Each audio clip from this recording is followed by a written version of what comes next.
Sean, let's start with you to say, what's going on and why is there such it's almost, as one of my staff said, it's almost like Northwest, East, and South. They're so completely different. What is happening in America that the four front runners are so different?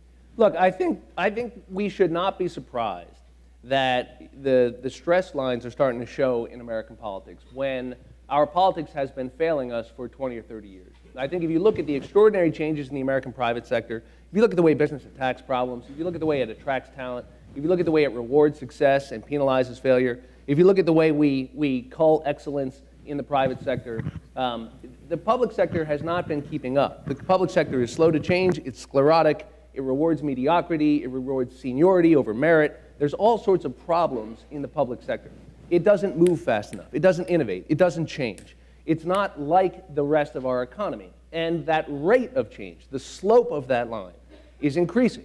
And the great challenge of our generation is to make our public institutions relevant in the lives of people who see it as irrelevant right now. There are all kinds of media out there, and those narratives are not conducive to the work that's being done every day. Not that it's perfect, it's far from that. But the fact of the matter is, on spending, just for one illustration, my party won the argument on spending. You would never know that if you visit these websites. You know, the Ryan budget of 2011, I remember watching the commercials that went across on your TV screens.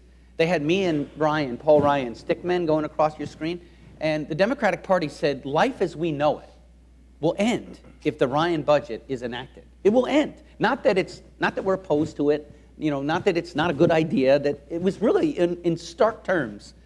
And what happened is, we just enacted. The president signed into law a budget figure that is lower, more conservative than the Ryan budget.